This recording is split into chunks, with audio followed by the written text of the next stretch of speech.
Glam Squad, welcome back to another episode of Beginner's Guide to Makeup. If you're new to my channel, then welcome. I'm so happy to have you here. My name is Sarah and I do create a lot of beginners makeup tips on my channel, as well as a lot of other makeup beauty related videos. So if you are new, I would love if you could give this video a thumbs up and subscribe before you leave. It would totally make my day.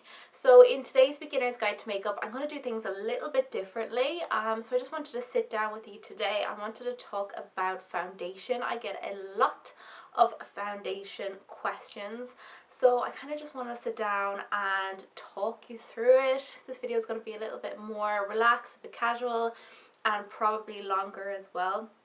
A lot of my beginners videos are like short and snappy, so this one, just a quick warning, this one might be a little bit longer, but I just feel like I can kind of explain things better in person than on voiceover.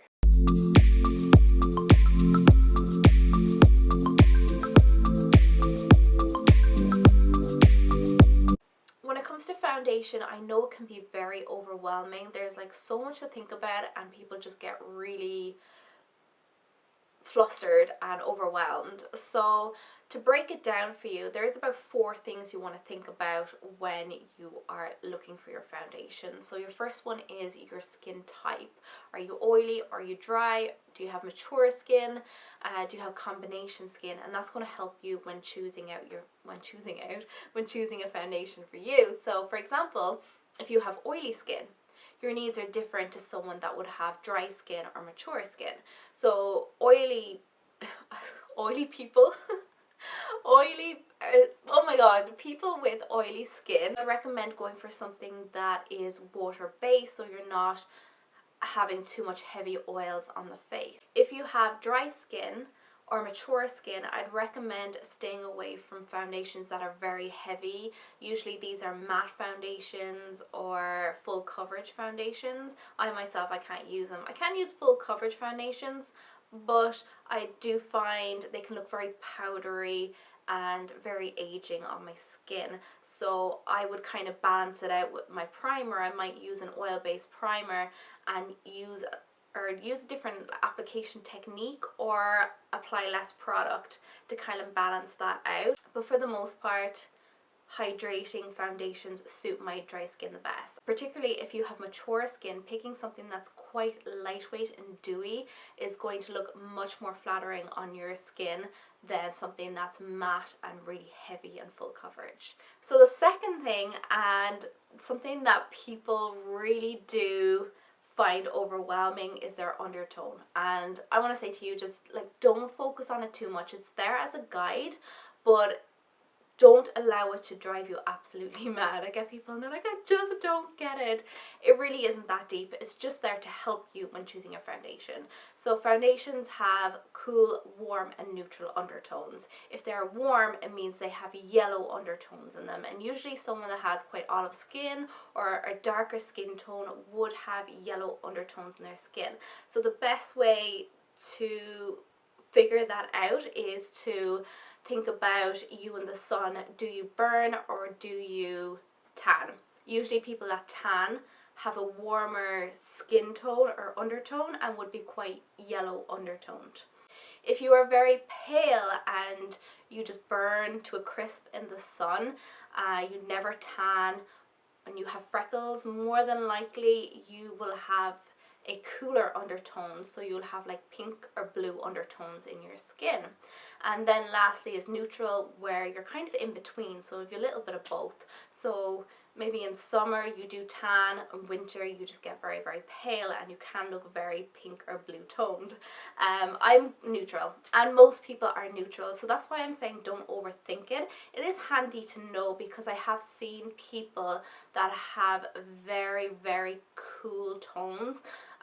You know, they're very pale, they have a pink or blue undertone and quite, you know, freckly, and then they put on a warm toned foundation and their face looks yellow and then their neck looks really, really pink or blue, and it just looks wrong.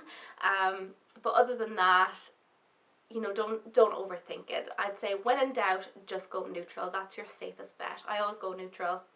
maybe in the summer might lean towards a warmer tone. When it comes down to coverage, it really is just down to your personal needs. So just think about it. What type of coverage are you looking for? Do you want something that's very, very natural, very lightweight, kind of barely there? If so, you want to find like a BB cream or a CC cream or just a tinted moisturizer. Do you want something that's medium coverage? Most foundations, like liquid foundations, are medium coverage.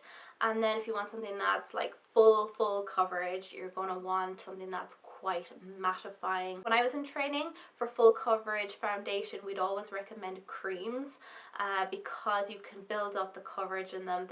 Because they're a cream, they're more natural, more skin-like, and it's still going to give you the coverage. But nowadays there's so many different options. You can get liquid foundations that are light to medium coverage or medium to full coverage, or you can also get liquid to powder foundations or cream to powder foundations. So there's like so many different options out there. So I would just say when you're looking for your foundation, just have a read of the bottle. And lastly, the color of your foundation. So this is kind of the hardest thing for people to match up, and even I struggle myself sometimes, so I get it, but it does make it easier when you know your skin type and you know your skin undertone as well. So the best way to do it, I find, is just to kind of find foundations that would be kind of similar to your skin, your natural skin color, and you can just do like a stripe from your jawline right down your neck, and the foundation that blends in the best is the color for you.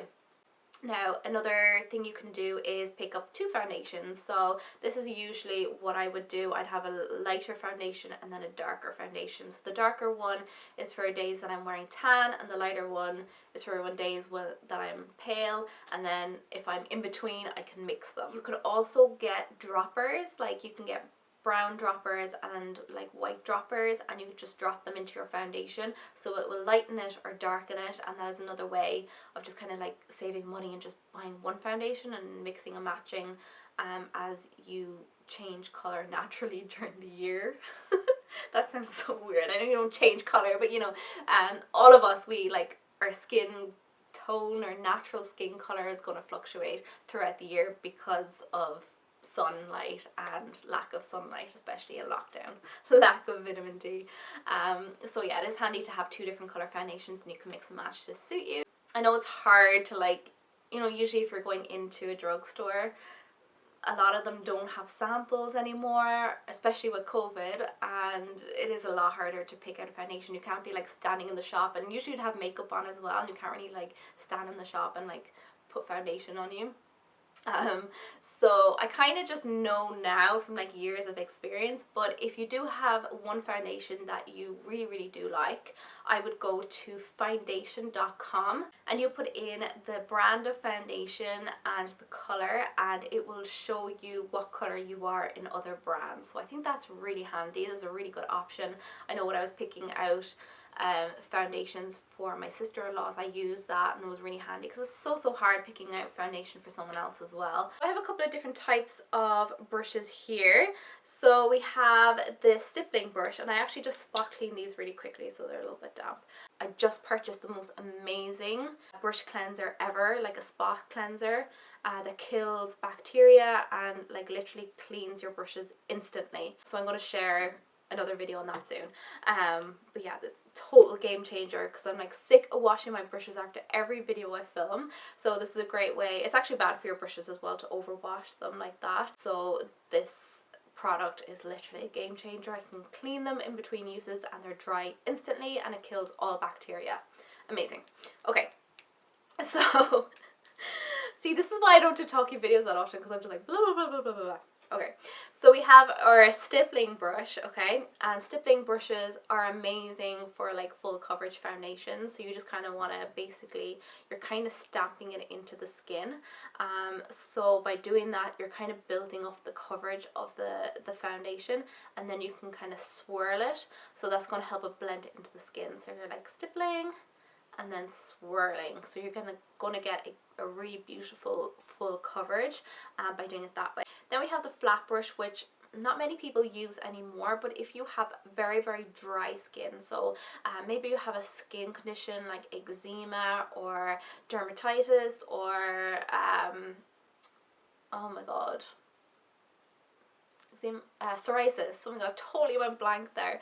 Because you're applying your brush like this, you can kind of tap it or you can kind of buff it down.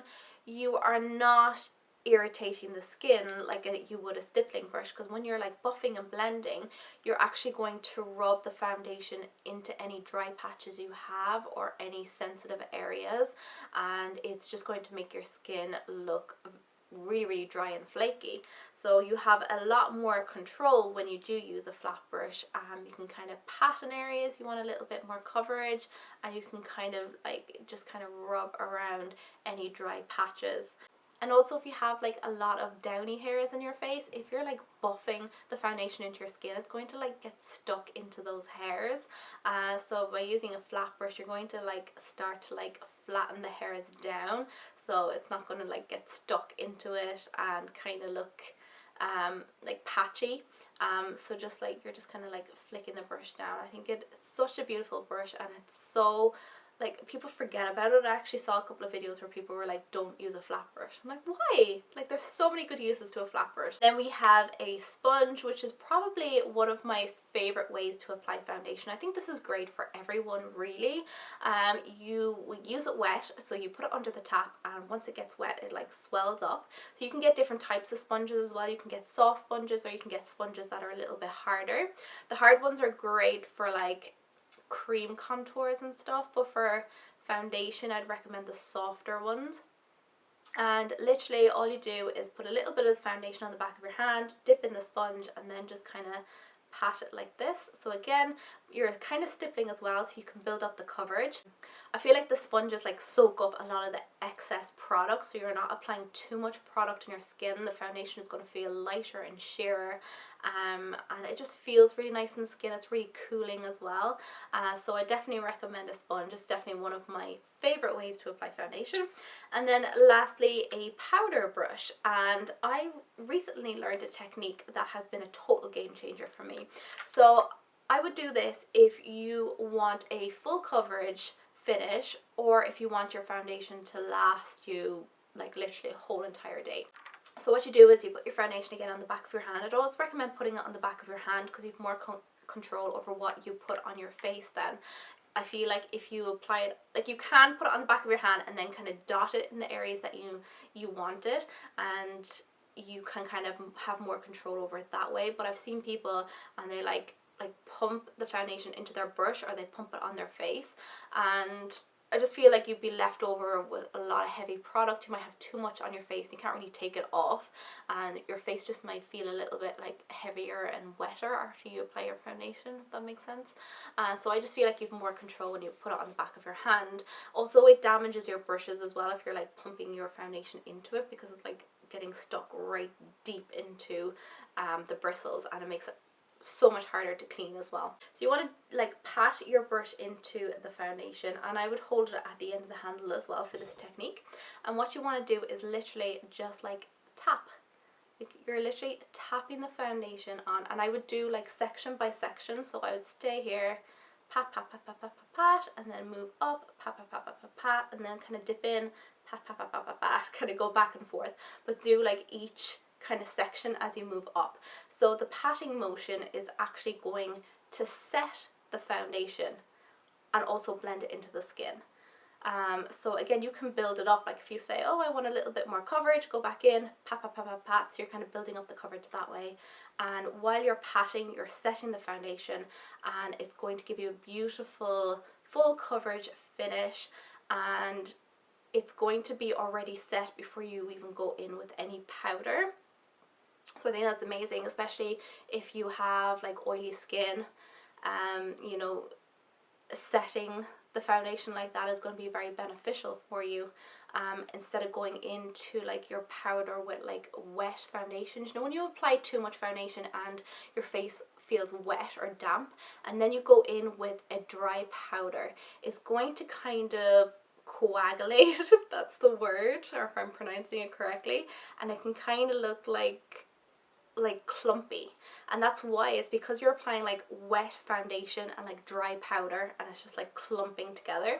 So you kind of want your foundation to be dry before you go in with your powder. So this is a really great technique if you do want full coverage, so you're not going in then with a powder onto wet skin.